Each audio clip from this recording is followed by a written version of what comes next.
Hello ladies and gentlemen, Cone Dodger here, and it's time to put a wrap on season number 1 of the Conelanders Assetto Corsa League. Before I get into crowning a champion and announcing the Rookie of the Year and all of that good stuff, we're going to do some fan vote awards. Thanks to Georgian for putting this together. These will be 4 separate awards that you guys get to vote on, and we will start with the fan favorite, the Darlington Stripe. This award will go to those who did the best job of taking the paint from their car and putting it on somebody else's. When you get together a group of 25 people that have a massive range in sim racing experience, from those who have never driven in a sim racing game before in their lives, all the way up to people who have been sim racing for 10 to 15 years, there's gonna be some contact, there's gonna be hits, and we certainly had no shortage of that in the danger zone of the mid-pack. 3 cars here.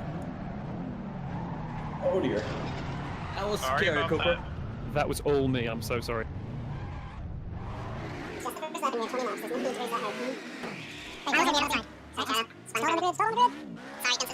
Yeah, I'm having technical difficulties.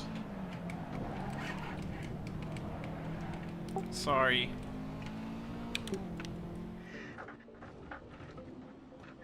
Whoa! Morrison, please. Why did you do that? I was on the grass. Alright, there's your 4 entries for the Darlington Stripe. Let us know who you think did the best job of slamming into somebody else. Next up will be Overtake of the season. This one's pretty easy to explain. Just let us know which one you think was the best overtake. We did have some really good battles throughout the field this season. A lot of really good battles up front. Some of the battles in the mid-pack may have gotten lost in the shuffle, so we tried to make it a little bit more spread out than just the battles that were happening up front. In the pits, what you do with Wrapup? Same. I'm right in front of you. Did I nudge you or did you nudge me? Yes. Okay. I'll take it. Is that you, Fire? Maestro's just waiting there thinking, okay, I'm gonna win this. Yeah. And he's probably not wrong.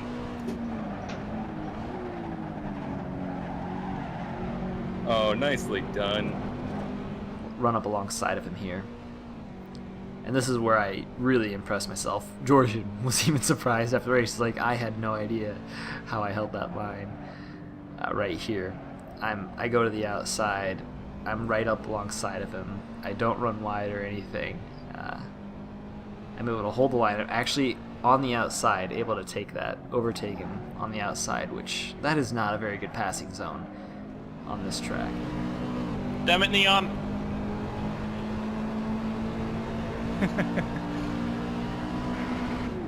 Oh, sorry guys. Going to the sand, G-Man. God, sorry. Freaking thing. I'm gonna go out. No need.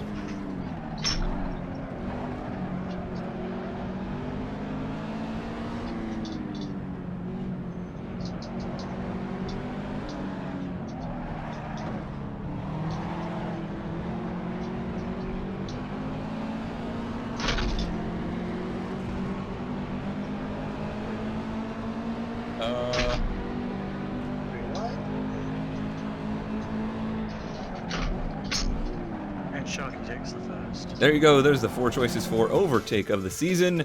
Somebody managed to get in there twice. Imagine that. It's Sharky. Next up, we're going to have the recovery of the season. Due to the nature of that danger zone in the mid-pack, there was some good runs that were nearly spoiled by incidents. So these are 4 picks of people who did a good job recovering some kind of weird incident in the race. First up, we have Neon Tiger, who, in the very first race of the season, had that little famous quote where he says he's out of the race, it's over, because of a massive crash that happened in turn 2, gets spun around, he started in 13th, however, at the end of the day, he managed to finish higher than he started, up in 11th place. No, I'm out. Next up, we have Cervantes, who we all remember smashed into his Mox stalled car on the grid, went from 3rd place to 13th, but it made a nice recovery, getting back up into the 7th position by the end of the race. Someone was standing still at the start. We can still be PG. Okay, one at a time here. Goosis was one of the ones caught out by the penalty system in Imola, and even though he managed to get himself one of those nasty penalties, he still came home with a 7th place finish. Gem Knight had a very interesting race in the Nürburgring feature. After starting in 8th position, dropped down to the back of the field after just a massive cluster in the first lap there. You know how that mid-pack is, but still managed to come home in the 8th position. So the chart for that one, like his progression chart through the race, looks like a heartbeat meter, but still he managed to survive the chaos. There you go, there's your 4 race recoveries of the season. Let us know who you think had the biggest and most impressive recovery. Next up is one of the awards that I think is most near and dear to me, and that is the best commentary of the season. I really take a lot of pride in doing on-the-spot while racing commentary. Not everybody in the league is doing that. Some people are doing post-commentary, some people are doing in-race commentary, but just, a minimal amount. So I really have a lot of respect for those who do the in-race commentary or do after-race voiceovers, because it is a very difficult thing and a very difficult thing to do well. I did not nominate these 4. I guess Georgian did. There's one guy in there who I'm pretty sure shouldn't be in there because he may be the guy speaking right now, but I'll leave that up to you guys to decide. Okay, that was, he got through there pretty good, so next lap, have to try it again next lap, because there's not a whole lot of places to pass. This is gonna get, just flashing his lights already. This is gonna get interesting. But what you might also notice is I've used up maybe just over 1/3 of my fuel already. And we've just done 3 out of 7 laps. Pitting on lap 5 might be crazy, but I hope I don't know. I will see what will come out of it. And so, here we go. There you go, there's your 4 choices for best commentary of the season. Hopefully there is even more nominees for this next season. I want to see not only the league evolve, but I want to see everybody that's in the league's kind of commentary style evolve and everybody get more comfortable with the format. Get your votes in now for those, and now we'll move on to the official results of the season. Alright, special thanks to Jump, who put together this website that contains all of the results for not only the Dirt Rally League, but now the Assetto Corsa League. Thanks for all your hard work on this. It definitely makes us feel more official and legit. So, up front, that guy, Sharky, wins the championship. No surprise to anybody. Scored maximum points in all but 2 races. Won every single race. It was an absolute domination, and we're all going to have to step up our game to have anything to compete with this guy. And you know what, it's more than the outright pace that he has that impresses me, it's the consistency. He can put down a good lap time and just mirror that lap time for an entire race. So it's his lack of mistakes that really makes him very hard to beat. And like I said, we're just all going to have to step up our game to try and compete with him. Rookie of the Year was an interesting battle.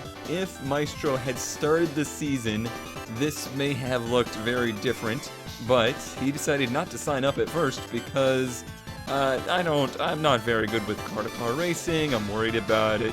This guy, who's usually 30 to 40 seconds ahead of everybody in Dirt Rally, was worried, but he came in for the second race and put a major fight up with Servatis, who had a very consistent and good season. It looked like early on there was going to be very little competition for him in the rookie battles, but then Maestro came in and he came in strong, started competing for podiums and stuff like that, which by the way means that Maestro will not be a rookie next season because he did indeed score some podium finishes.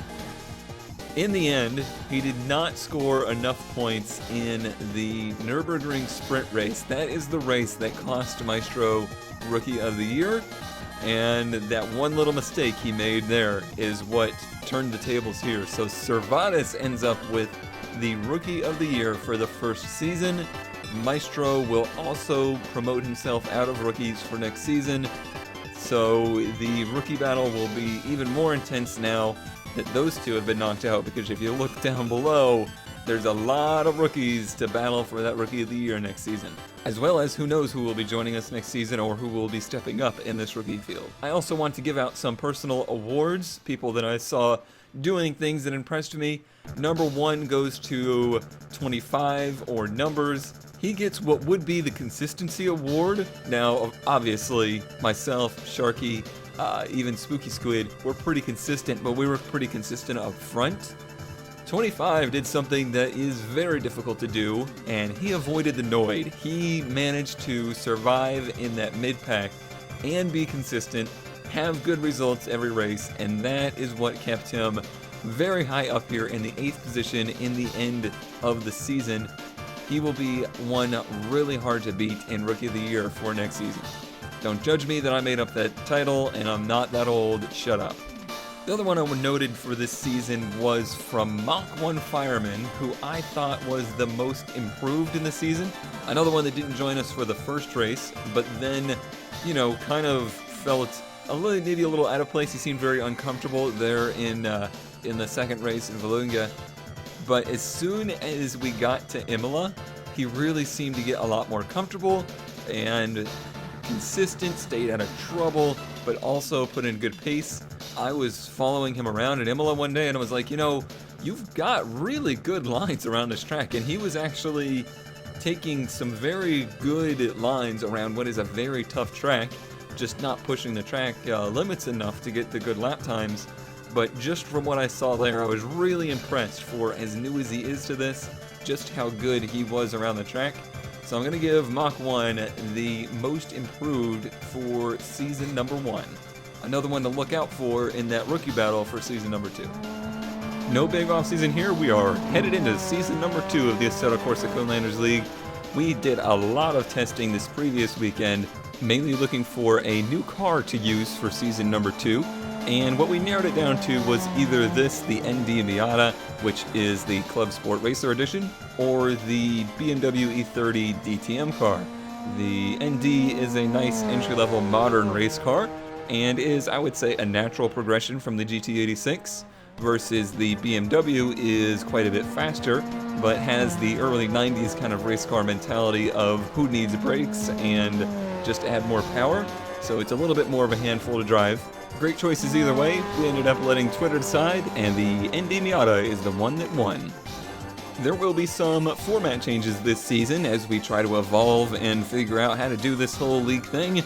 The biggest change is that we are going to a 2-heat and feature format. That means that we can have up to 36 people competing in the league this season, so I don't have to limit the entries quite so bad. We had a lot of people that wanted in last season that I just couldn't make space for. What that does mean is that there will be a feature race that does not include everybody, but only the top 18 racers from that particular race weekend. There was a lot of discussion about this. We're not sure if this is the format we'll keep, but it's what we're going to try for this season anyway, and it should make for some pretty entertaining sprint races and possibly some more tightly competitive feature races. The release dates of the videos will be different. We'll be doing the heats on Saturday and the features on Sunday. There's also going to be a slight change in the way we do the track of the week. Previously, I would announce what track we were running on that particular week on Wednesday, and we would race on Sunday. I will now be announcing that track on Friday out of a pool of 6 tracks that you see here, and then we will race on Sunday. That is just to make the playing field a little bit more even. Some people have a lot more time than others and could spend that whole week practicing for the race.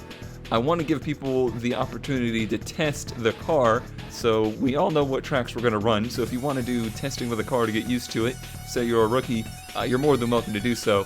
But you can't, memorize and learn the track perfectly the whole week leading up to the race. So we'll see how that affects the way the season goes. That was kind of something I personally wanted to try, because that's something that has always bothered me with iRacing, is that because everybody knows way far in advance what track we're going to be at every, race, if you have infinite time, you can spend infinite time practicing for the exact conditions of that race. And that's not really the way it works in the real racing world.